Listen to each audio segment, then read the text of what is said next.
Buenas noches. Esto en la materia de tomografía computarizada dirigida por el profesor Javier Mota nos asignó a mi grupo formado por Juan David Machuca, Sonia Burro y quienes habla Javier Muriel en una exposición sobre perfusión cerebral. Bueno, para hablar de perfusión cerebral vamos a hablar un poco de anatomía cerebral. Dice, entonces una nota importante que hay que tener en cuenta es sobre el desarrollo del cerebro a medida de que nacemos. El cerebro al nacer pesa aproximadamente entre 350 gramos.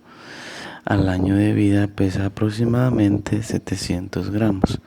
A los 2 años pesa 900 gramos dependiendo de la talla del individuo.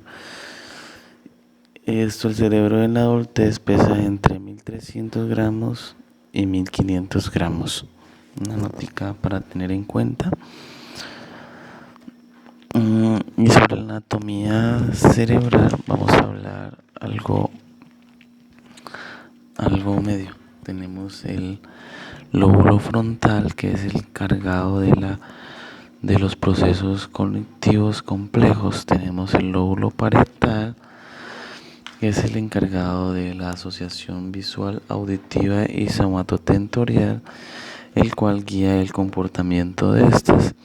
En el lóbulo occipital es el que recibe la entrada de imágenes desde la retina del ojo, donde se interpretan color y varios aspectos importantes. Y por último tenemos el lóbulo temporal, el cual alberga la corteza de audición del cerebro, lenguaje auditivo y sistemas de comprensión del habla. Y también este nos ayuda en el reconocimiento de imágenes, o sea, en el reconocimiento visual de imágenes, ¿sí? Y seguimos con un corte sagital de cerebro, en donde tenemos aquí el cuerpo calloso, tenemos la lámina sectum pellucidum, el hipotálamo, tenemos la hipófisis, aquí está el bulbo raquídeo, tenemos la médula espinal, tenemos el árbol del cerebelo, hemisferio del cerebelo y el tálamo.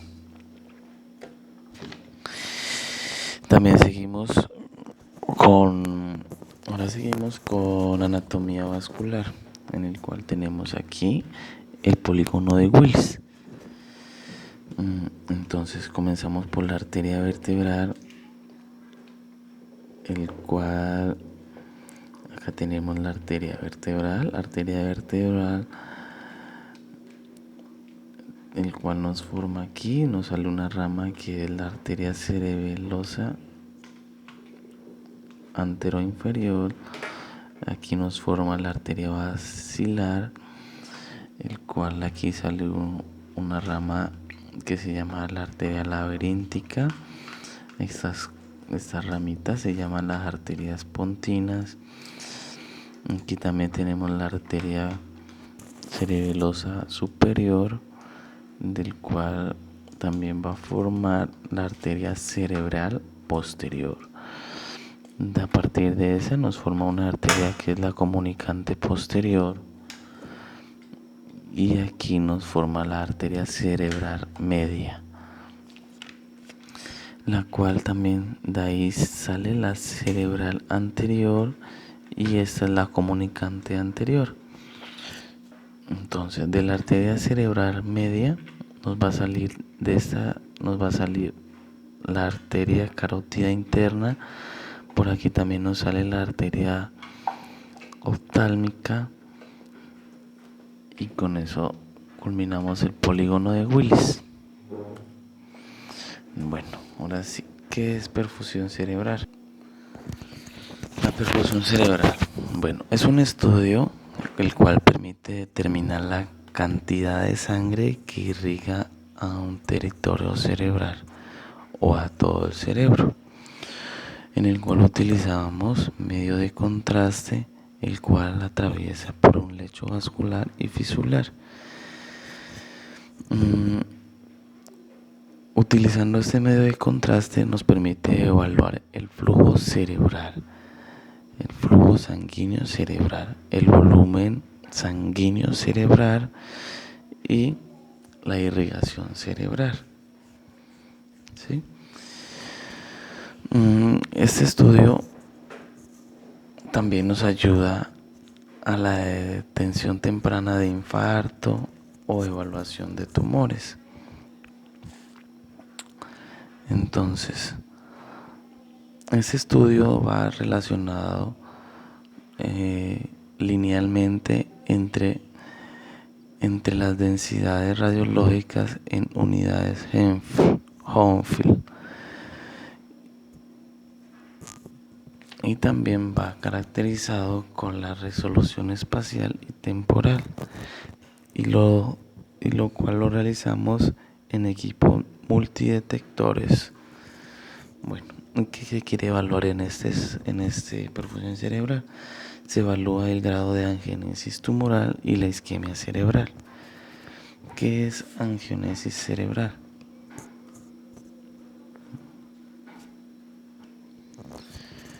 Entonces continuamos con la siguiente diapositiva, en el cual tenemos una imagen donde nos muestra el volumen total de sangre que fluye en el cerebro,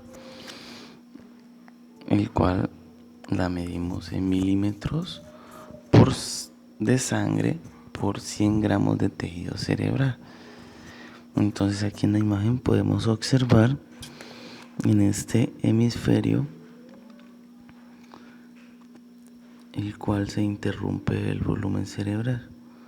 Aquí podemos observar en este centro, en donde no alcanza, en donde hay una obstrucción o hay una isquemia cerebral, el cual no deja irrigar o no deja que el cerebro llegue a todo su volumen. En esta imagen podemos observar el volumen que se mueve a través el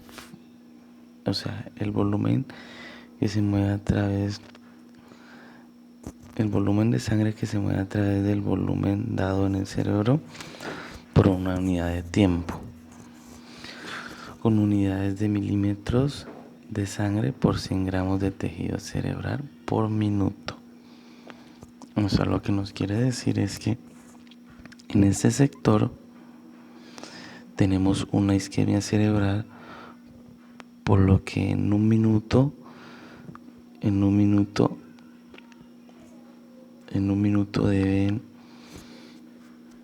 debe correr este medio de contraste, debe atravesar ese tejido para pasar a otro.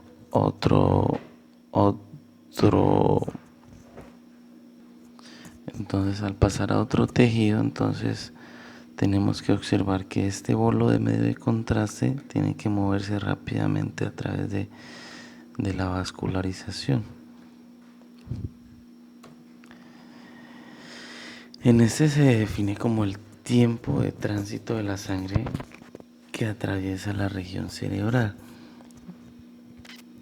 O sea, quiere decir que el flujo que corre a través del cerebro.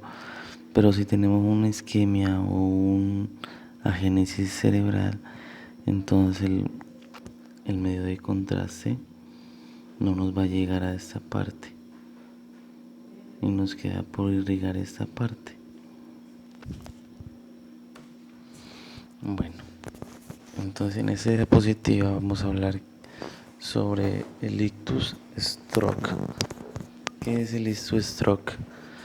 Es la pérdida repentina de la función cerebral causada por la interrupción del flujo sanguíneo en el cerebro. Existen 3 técnicas en TC, el cual los podemos diagnosticar: el TC de cerebro con contraste, el PTC y el angio-T cerebral.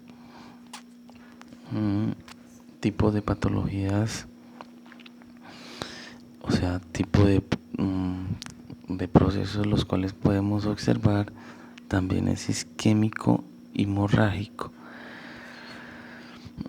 Las patologías, o sea, los síntomas más frecuentes de estas patologías serían habla entorpecida, mareos repentinos, pérdida de visión, cefalea o pérdida de conciencia.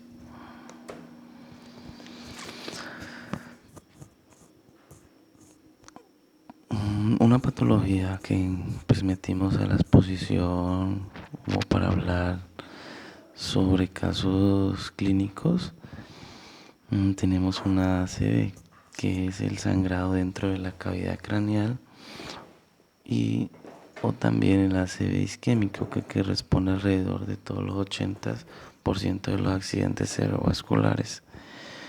¿A qué se debe el ACV? Entonces, es la falta de suministro de sangre, en consecuencia falta de oxígeno y nutrientes en el cerebro, el cual produce un infarto o produce una necrosis de tejido cerebral. En este corte de TC craneal sin contraste podemos observar un área de atenuación hipodensa en la parte temporoparietal,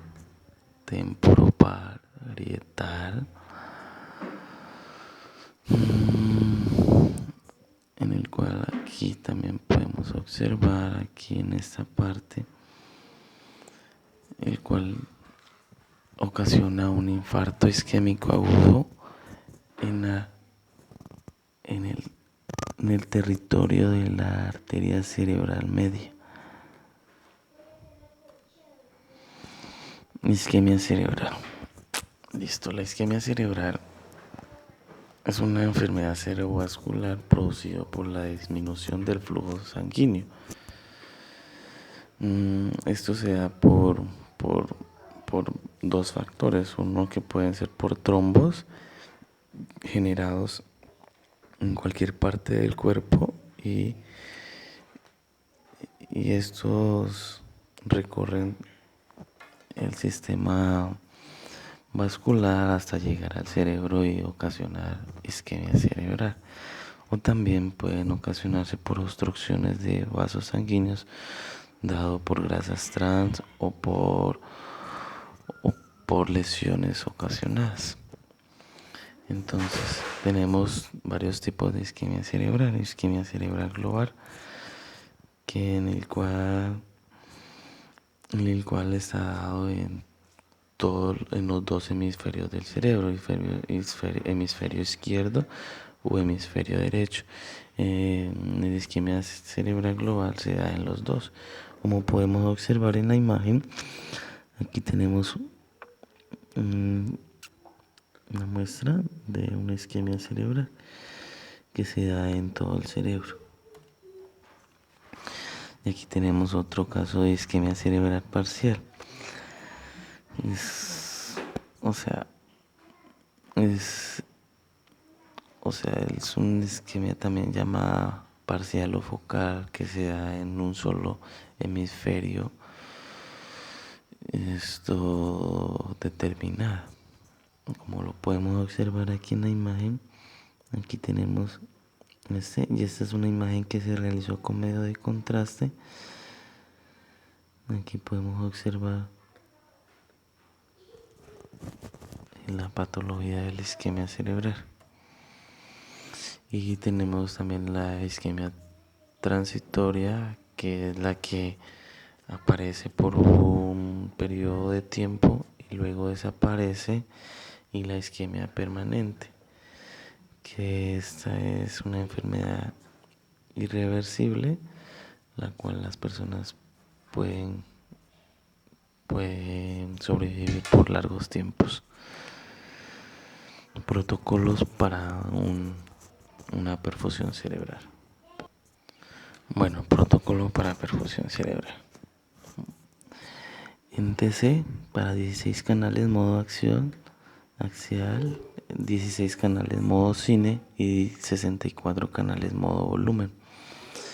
La cobertura va a ser de 20 milímetros para modo axial, de 20 milímetros para modo cine y de 110 a 120 milímetros para modo volumen, el cual va a abarcar más territorio. La duración del examen va a ser 44 segundos, 45 segundos para modo cine. Y en este no nos especifica bien. Tiempo de rotación va a ser un segundo, un segundo, un segundo para modo axial, un segundo para modo cine y 0.4 segundos para modo volumen. Kilovoltios que vamos a utilizar es de 80 para los tres.